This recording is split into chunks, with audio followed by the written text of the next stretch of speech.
Hello दोस्तों, स्वागत है आपका अपने चैनल एग्जाम इज ऑन पे। तो फिर से मैं हाजिर हूँ 10 मार्च 2021 के इंपॉर्टेंट इवेंट्स के साथ। आप पूरा वीडियो ध्यान से देखें क्योंकि लास्ट में आपको 2 क्वेश्चंस के जवाब देने हैं। आज का पहला क्वेश्चन है, रिसेंटली हमारे union shipping minister Mansukh Mandaviya ji ने ऑल वुमेन क्रू मेंबर्स का एक एमटी स्वर्ण कृष्णा वेसल है, इसको हरी झंडी दिखाई है। आपको बताना है एमटी स्वर्ण कृष्णा वेसल को किस इंडियन पोर्ट से हरी झंडी दिखाई गई है।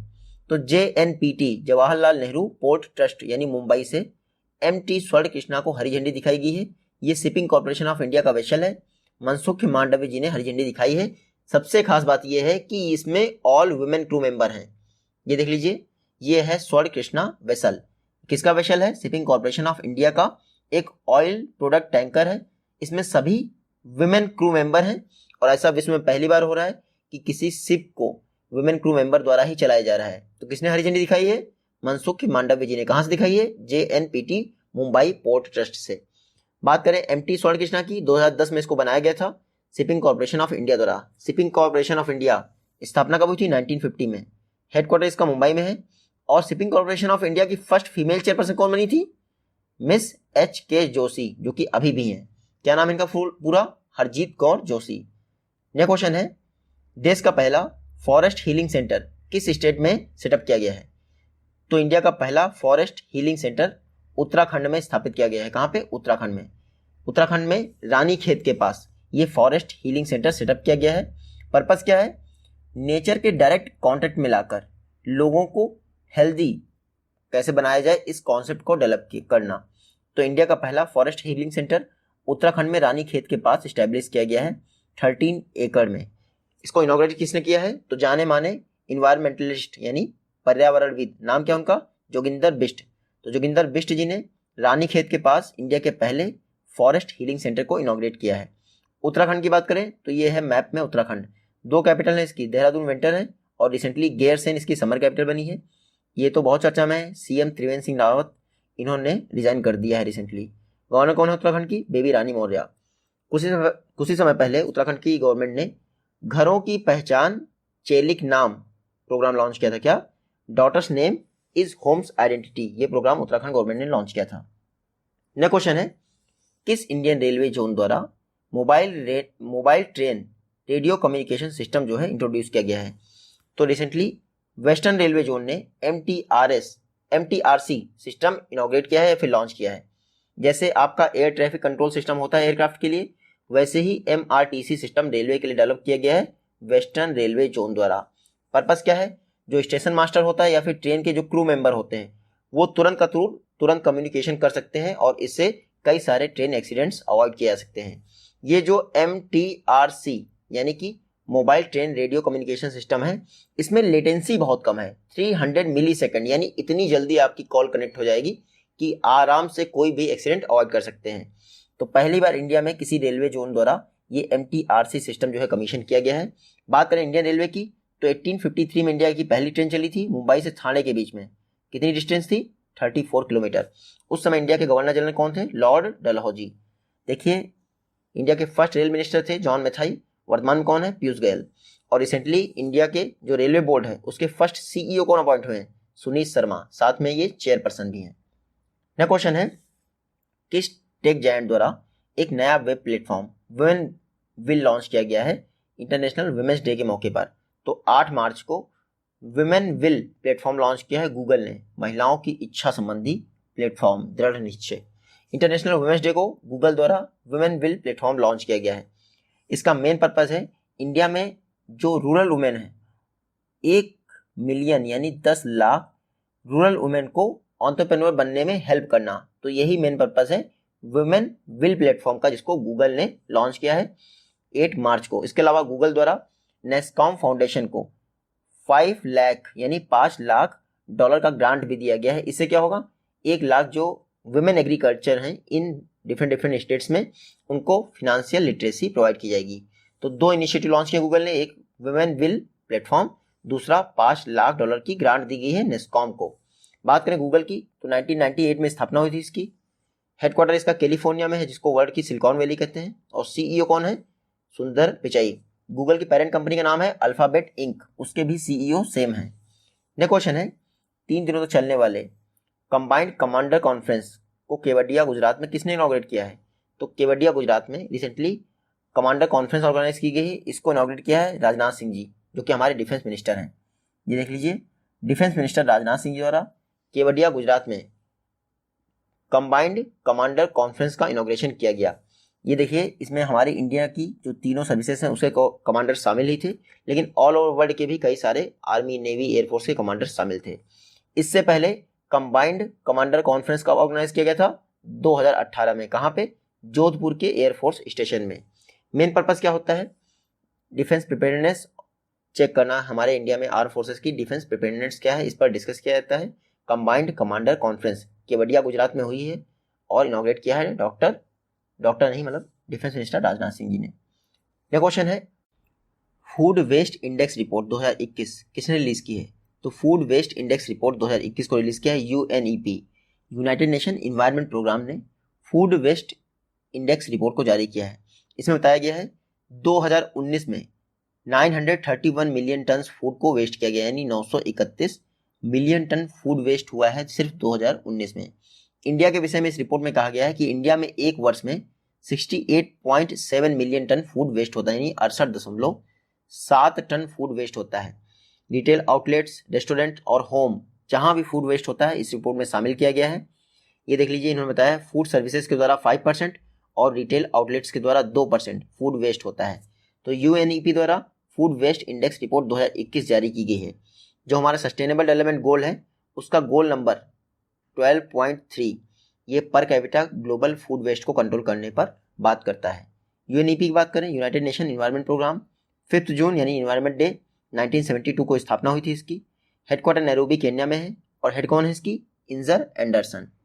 नेक्स्ट क्वेश्चन है, स्टार्ट ओ स्फेयर, क्या? स्टार्ट ओ स्फेयर ये एक एनुअल नेशनल एंटरप्रेन्योरशिप समिट है, किसने ऑर्गेनाइज की है?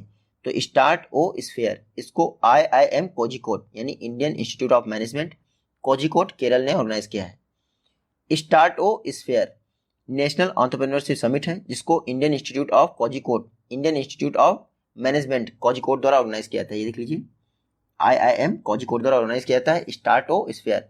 साउथ इंडिया का बिगेस्ट एंटरप्रेन्योरशिप समिट है, याद रखिएगा। इसको ऑर्गेनाइज किया जाता है IIM कोझिकोड के एंटरप्रेन्योरशिप सेल द्वारा। इस बार 2020 में जो स्टार्ट ओ स्फेयर हुआ था उसमें 457 स्टार्टअप्स का रजिस्ट्रेशन किया गया था। नेक्स्ट क्वेश्चन है, स्मार्टअप उन्नति प्रोग्राम किसने लॉन्च किया है? तो रिसेंटली HDFC बैंक ने स्मार्टअप उन्नति प्रोग्राम लॉन्च किया है वुमेन एंटरप्रेन्योरशिप को बढ़ावा देने के लिए।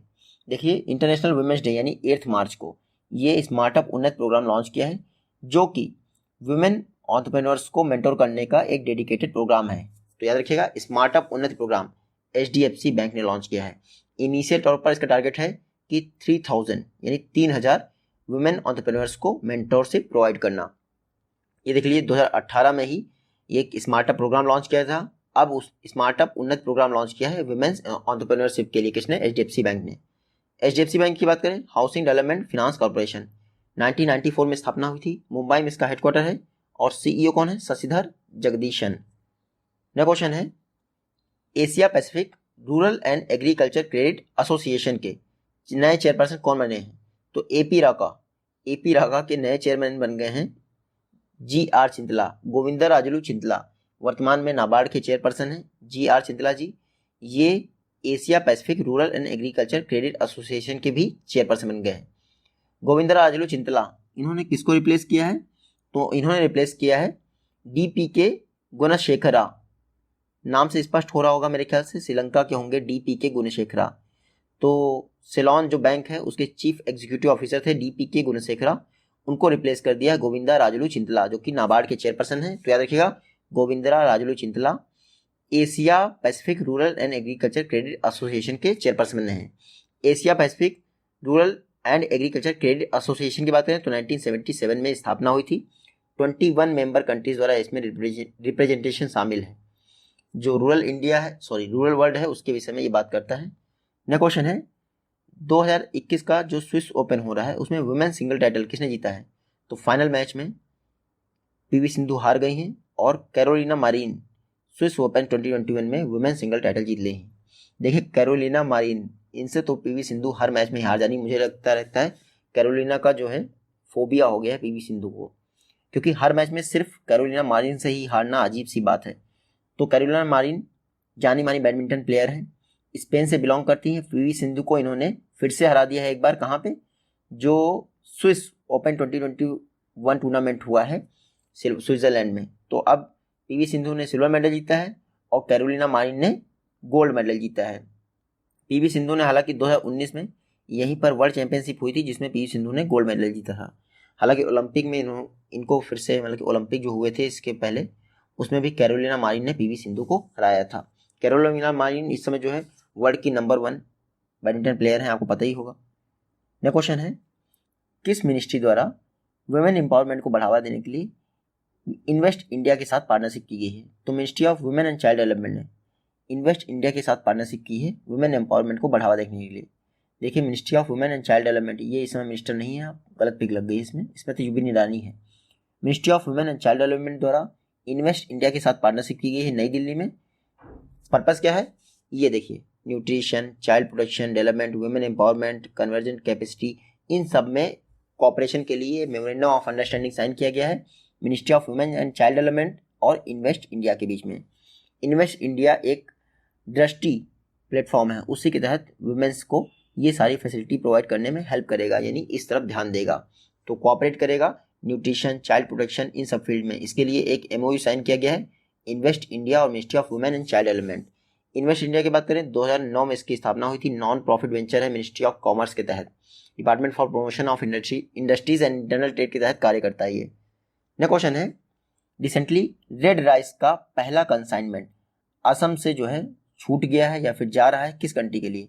तो लाल चावल यानी रेड राइस का पहला कंसाइनमेंट असम से यूएसए के लिए, अमेरिका के लिए जा रहा है। ये देख लीजिए, असम में फेमस रेड राइस होता है, इसका पहला consignment United state of America यानी अमेरिका के लिए जा रहा है। इससे क्या होगा, इंडिया का राइस एक्सपोर्ट बेहतर होगा, और एक बार अमेरिका वालों को अगर हमारा रेड राइस पसंद आ गया तो जायज़ है कि एक्सपोर्ट बहुत बढ़ जाएगा। रेड राइस की खास बात यह है कि इसको प्योर ऑर्गेनिक फॉर्म में उगाया जाता है, ब्रह्मपुत्र वैली जो असम में है वहाँ पर, यानी फर्टिलाइजर्स का बिल्कुल यूज़ नहीं किया जाता, याद रखिएगा। रेड राइस को असम की भाषा में यानी कि लोकल भाषा में बाओ धान कहते हैं। क्या कहते हैं? बाओ धान, याद रखिएगा।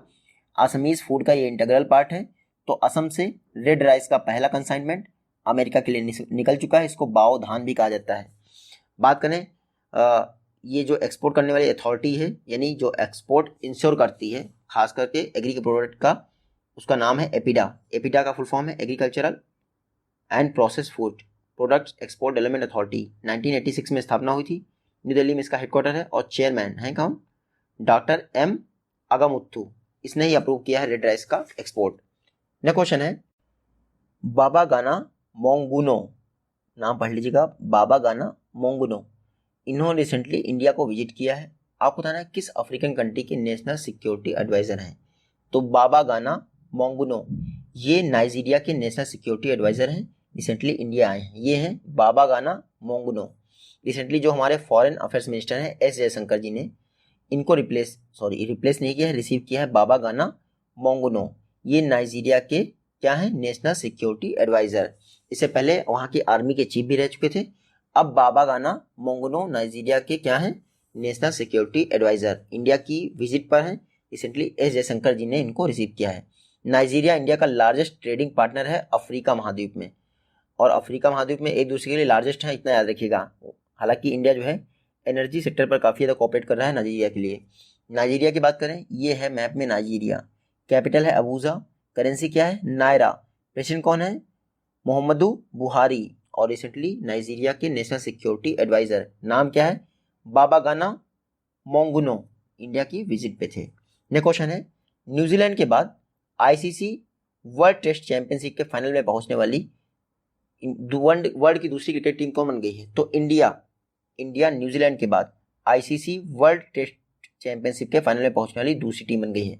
रिसेंटली इंडिया ने, आपको पता ही है, इंग्लैंड को 3-1 से हरा दिया है टेस्ट मैचेस की श्रृंखला में। तो न्यूजीलैंड तो पहले ही पहुंच चुका था आईसीसी वर्ल्ड टेस्ट चैंपियनशिप के फाइनल में, इंडिया अब पहुंच गई। ये देख लीजिए, रैंकिंग आप देख सकते हैं, इंडिया रैंकिंग में न्यूजीलैंड से भी आगे निकल गया है टेस्ट सीरीज में। तो ये दोनों लोग आईसीसी वर्ल्ड टेस्ट चैंपियनशिप खेलेंगी। तो याद रखिएगा, इंडिया और न्यूजीलैंड के बीच में आईसीसी वर्ल्ड टेस्ट चैंपियनशिप खेली जाएगी। ये देख लीजिए, वर्ल्ड टेस्ट चैंपियनशिप का फाइनल कहाँ होगा? लॉर्ड्स, जो ऑस्ट्रेलिया का लॉर्ड्स लंदन का क्रिकेट ग्राउंड है, वहीं पे होगा। आईसीसी की बात करें, इंटरनेशनल क्रिकेट काउंसिल, 1909 में इसकी स्थापना हुई थी। दुबई में इसका हेडक्वार्टर है। चेयरपर्सन कौन अपॉइंट हुए कुछ समय पहले ही? ग्रेग बार्कले, जो कि न्यूजीलैंड से बिलोंग करते हैं। सीईओ कौन है आईसीसी के? तो मनु सावनी। याद रखिएगा, इंडिया और Sri Lanka ICC world test championship final खेलेंगी लॉर्ड्स लंदन में। नेक्स्ट क्वेश्चन है, ओवरऑल बिजनेस कॉन्फिडेंस इंडेक्स कौन रिलीज करता है? तो ओवरऑल बिजनेस कॉन्फिडेंस इंडेक्स ये फिक्की रिलीज करता है। फिक्की द्वारा बिजनेस का कॉन्फिडेंस देखा जाता है हमारी इंडस्ट्री में। पिछले दशक में, ये जो दशक गया है, यानी पिछले 10 साल गए हैं, उसमें ओवरऑल बिजनेस कॉन्फिडेंस इंडेक्स का हाईएस्ट स्कोर रहा है 74.2। जो रिसेंटली रिलीज हुआ है edition overall business confidence index का, उसी का इंडेक्स रहा है ये। देखिए 74.2 स्कोर जो है ये दिखाता है कि इस समय बिजनेस बढ़ने की अपार संभावना है। क्यों? क्योंकि लॉकडाउन रखा था, लोगों की डिमांड कम हो गई थी, तो अब एकदम से वो सारी चीज़ें हटी हैं तो डिमांड बहुत बढ़ गई है। इसीलिए फिक्की का जो ओवरऑल बिजनेस कॉन्फिडेंस इंडेक्स है, इसने 74.2 का स्कोर शो किया है, जो कि पिछले एक दशक में हाईएस्ट है। फिक्की की बात करें, federation of Indian chambers of commerce and industry, 1927 में इसकी स्थापना हुई थी। किसकी रिकमेंडेशन पर? महात्मा गांधी जी की सलाह पर स्थापना हुई थी। जीडी बिरला और पुरुषोत्तम दास ठाकुर ने इसकी स्थापना की थी। हेडक्वार्टर इसका न्यू दिल्ली में है और इस समय सेक्रेटरी जनरल कौन है इसके? दिलीप चौनाय। हालांकि ये तो नहीं पूछेंगे आपसे। ये क्वेश्चन है, किस इंश्योरेंस कंपनी द्वारा एमएसएमईज के लिए एसएमई इंश्योर पोर्टल लॉन्च किया गया है? तो एसएमई इंश्योर ये एक इंश्योरेंस पोर्टल है, लॉन्च किया है एलियांस इंश्योरेंस ने। किसने लॉन्च किया है? Alliance insurance. एमएसएमई सेक्टर में इंश्योरेंस प्रोवाइड करने के लिए एलियांस इंश्योरेंस द्वारा एसएमई इंश्योर पोर्टल लॉन्च किया गया है। इंडिया की जो 5 crore small and medium enterprises हैं, उनको इंश्योरेंस कैटेगरी में लाने का लक्ष्य है किसका? एलियांस इंश्योरेंस ग्रुप का। इसीलिए इसने एसएमई इंश्योर पोर्टल लॉन्च किया है। इससे क्या होगा? पहली बात तो 5 करोड़ जो एसएमईज हैं उनको इंश्योरेंस के दायरे में लाएगा और 10 करोड़ तक का रेवेन्यू बनाने का चांस है इस एसएमई इंश्योर पोर्टल से। एलियांस इंश्योरेंस की बात करें, 2003 में स्थापना हुई थी। हेडक्वार्टर इसका मुंबई में। सीईओ प्रिंसिपल ऑफिसर कौन है? एसवी ठक्कर जी। नेक्स्ट क्वेश्चन है, ऑल वुमेन आर्ट एग्जीबिशन जिसका नाम है अक्षय पात्रा, रिसेंटली किस इंडियन सिटी में इनॉग्रेट किया गया है? तो अक्षय पात्रा एक ऑल वुमेन आर्ट एग्जीबिशन है, नई दिल्ली में इनॉग्रेट किया है। किसने इनॉग्रेट किया है? तो हमारे कल्चर मिनिस्टर प्रहलाद सिंह पटेल जी द्वारा ये अक्षय पात्रा जो एग्जीबिशन है इसको इनॉग्रेट किया गया है इंटरनेशनल वुमेन्स डे यानी 8 मार्च को। तो इंडिया में पहली बार ऐसा ऑर्गेनाइज हो रहा है मेरे ख्याल से, इसमें all women art exhibition Akshay Patra को ऑर्गेनाइज किया जा रहा है। ये देख लीजिए, लगभग 250 आर्ट वर्कर्स ने 12 कंट्रीज ने इसमें पार्टिसिपेट किया। इसके अलावा ललित कला एकेडमी द्वारा करो ना सलाम इनिशिएटिव लॉन्च किया गया है वुमेन्स के लिए। तो दोनों याद रखिएगा, अक्षय पात्रा जो कि ऑल वुमेन्स आर्ट एग्जीबिशन है, साथ ही साथ करो ना सलाम इनिशिएटिव रिसेंटली लॉन्च किया गया है। कहाँ पे? न्यू दिल्ली में, और इंटरनेशनल वुमेन्स डे के अवसर पर।